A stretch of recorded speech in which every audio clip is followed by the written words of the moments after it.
తిరుపతి నెయ్యిలో, పవిత్రమైన తిరుపతి నెయ్యిలో భక్తుల మనోభావాలను దెబ్బతీసే విధంగా కావాలని కుట్రపూరితంగా ఆ నెయ్యిలో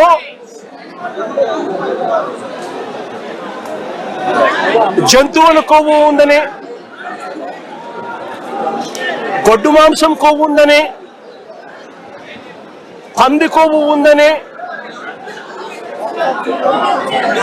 చేప నూనె కలిసింది అని అంటూ రకరకాలుగా చంద్రబాబు నాయుడు గారు కొడుకు, ఇదే చంద్రబాబు నాయుడు గారి పార్టీలో తనతో పాటు కలిసి ఉన్న మరో పవన్ కళ్యాణ్ అనే మరో నాయకుడు ఉద్దేశపూర్వకంగా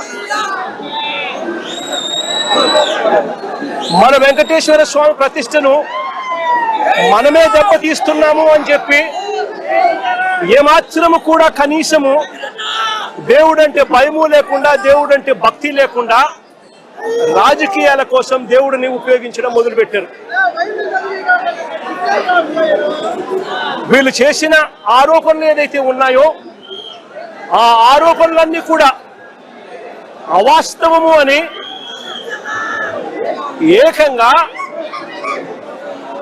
NDDB national dairy development board, NDDB, NDRI national development research institute, ఈ రెండు కూడా కేంద్రానికి సంబంధించిన ల్యాబులు. కేంద్రానికి సంబంధించిన ఈ ల్యాబులు వీళ్ళ హయాంలో వీళ్ళు ఇచ్చిన టెస్ట్ శాంపుల్, అవి శాంపులింగ్ టెస్ట్ శాంపుల్ కూడా అనలైజ్ చేసి వాళ్ళు సిబిఐ ఆధ్వర్యంలో అనలైజ్ చేసి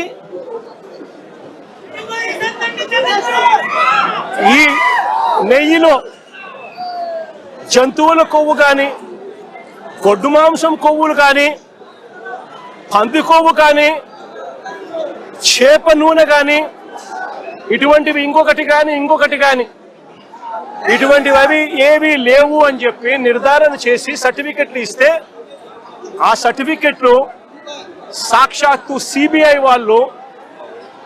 వాళ్ళ సిబిఐ ఛార్జ్ షీట్లో ఈ ఎన్డీడీబీ సర్టిఫికెట్, ఎన్డీఆర్ఐ సర్టిఫికెట్ రెండు కూడా పెట్టి సిబిఐ ఛార్జ్ షీట్ కూడా క్లోజర్ ఇచ్చింది. నేను అడుగుతా ఉన్నా, తప్పు ఒకవేళ చేసుంటే ఆ సిబిఐ ఛార్జ్ షీట్లో వైవి సుబ్బారెడ్డి గారి పేరు, కరుణాకర్ రెడ్డి గారి పేరు ఎందుకు చేర్చలేదు? ఒకవేళ తప్పు చేసినట్టు ఒకవేళ ఆధారాలుంటే, తప్పు నిజమే అయితే వీళ్ళని ఎందుకు అరెస్ట్ చేయలేదు?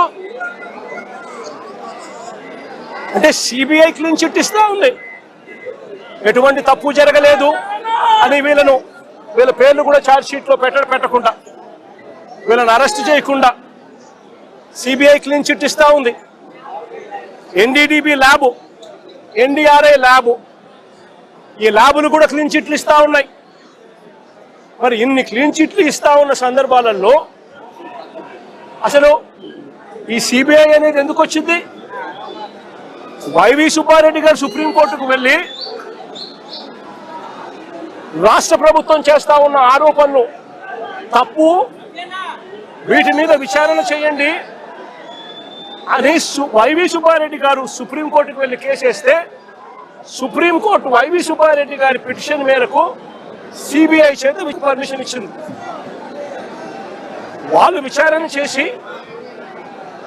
వీళ్ళెవరూ తప్పు చేయలేదు అని చెప్పి నిర్ధారించి ఎన్డీడీబీ, ఎన్డీఆర్ఐ ల్యాబుల సర్టిఫికెట్లు కూడా పొందుపరిచి క్లీన్ చిట్లు ఇస్తే చంద్రబాబు నాయుడు గారు అనే వ్యక్తి, పవన్ కళ్యాణ్ అనే వ్యక్తి, నారా లోకేష్ అనే వ్యక్తి, ఇంకా ఇటువంటి అన్యాయస్తులు ఎవరైతే ఉన్నారో వీళ్ళంతా కూడా చేసిన తప్పుకు చంపలేసుకొని ప్రజలకు, వెంకటేశ్వర స్వామికి చేసిన తప్పులకు లెంపలేసుకొని క్షమాపణ కోరాల్సింది పోయి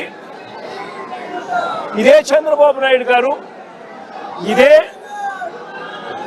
ఇదే లోకేష్ అనే చంద్రబాబు నాయుడు గారి కొడుకు, ఇదే పవన్ కళ్యాణ్ అనే ఇంకొక వ్యక్తి, వీళ్ళంతా కూడా కూడబలుపుకొని మళ్ళీ మళ్ళీ అదే అబద్ధాలను నిజమనిపించే విధంగా చెప్పాలని చెప్పి గోబెల్స్ ప్రచారం చేయాలి అనే దుర్బుద్ధితో, దురాలోచనతో వక్రీకరిస్తూ ఏకంగా ఫ్లెక్సీలు పెడతారు. నేను అడుగుతా ఉన్నా, తప్పుడు సమాచారాలతో, తప్పుడు విషయాలతో, కుల మతాలను రెచ్చగొట్టే విధంగా అబద్ధాలతో ఫ్లెక్సీలు పెట్టే అధికారం ప్రజాస్వామ్యంలో ఎవరికైనా ఉందా అని అడుగుతా ఉన్నా. ఇదే మాదిరిగా మేము కూడా ఫ్లెక్సీలు పెడితే మీరు ఒప్పుకుంటారా అని అడుగుతా ఉన్నా ఇదే చంద్రబాబు నాయుడు గారిని. తిరుపతి లడ్డులో అడల్ట్రేషన్ జరిగిందని చెప్పాను, మీరు కరెక్ట్ చేసుకోండి. నేను ఎందుకు మాల వేసుకుని తిరిగానంటే, నేను మనోహర్ గారు చాలా పర్యాలు మేము తిరుపతి వెళ్ళినప్పుడు, తిరుపతి తిరుగుతున్నప్పుడు మాకు చెప్పారు కల్తీ జరుగుతుంది సార్. ఇక్కడ జనంలో ఉన్న మాట చెప్తాను సార్. 1 కిలో నువ్వుల నూనె ఇంత ఖరీదుంటే ఈ కిలో నెయ్యి ఎలా దొరుకుతుంది సార్ వీళ్ళకి? ఇది కల్తీ కాకపోతే మీకు అర్థం కావట్లేదు. నాకు ఆ గిల్ట్ నాకుండి అది నేను ప్రక్షాళన చేసుకున్నాను. అది డ్రామా చేయడానికి కాదు. అది అట్లీస్ట్ దెన్ సీఎం అతని గురించి చెప్పాను, నేను చెప్పలేదే. ఆయన కూర్చొని చేయమంటాడు, ఈ లడ్లు కలపని ఎవరు సెన్స్ ఉన్నాడు, ఎవరు చెప్పడం మాట. సిట్ రిపోర్ట్ ఇంత క్లియర్ కట్గా కూర్చోబెట్టి ఇంత చెప్తే అసలు ఎవరు దాని గురించి మాట్లాడరు. There is no ghee at all. వాళ్ళు ఏం చెప్పింది, there is no ghee at all. నెయ్యిలో నెయ్యి లేదు. తిరుపతి లడ్డులో అడల్ట్రేషన్ జరిగిందని చెప్పాను, మీరు కరెక్ట్ చేసుకోండి. నేను ఎందుకు మాల వేసుకుని తిరిగానంటే, నేను మనోహర్ గారు చాలా పర్యాలు మేము తిరుపతి వెళ్ళినప్పుడు, తిరుపతి తిరుగుతున్నప్పుడు మాకు చెప్పారు కల్తీ జరుగుతుంది సార్. ఇక్కడ జనంలో ఉన్న మాట చెప్తాను సార్. 1 కిలో నువ్వుల నూనె ఇంత ఖరీదుంటే ఈ కిలో నెయ్యి ఎలా దొరుకుతుంది సార్ వీళ్ళకి? ఇది కల్తీ కాకపోతే మీకు అర్థం కావట్లేదు. నాకు ఆ గిల్ట్ నాకుండి అది నేను ప్రక్షాళన చేసుకున్నాను. అది డ్రామా చేయడానికి కాదు. అది అట్లీస్ట్ దెన్ సీఎం అతని గురించి చెప్పాను, నేను చెప్పలేదే. ఆయన కూర్చొని చేయమంటాడు, ఈ లడ్లు కలపని ఎవరు సెన్స్ ఉన్నాడు, ఎవరు చెప్పడం మాట. సిట్ రిపోర్ట్ ఇంత క్లియర్ కట్గా కూర్చోబెట్టి ఇంత చెప్తే అసలు ఎవరు దాని గురించి మాట్లాడరు. There is no ghee at all. వాళ్ళు ఏం చెప్పింది, there is no ghee at all. నెయ్యిలో నెయ్యి లేదు.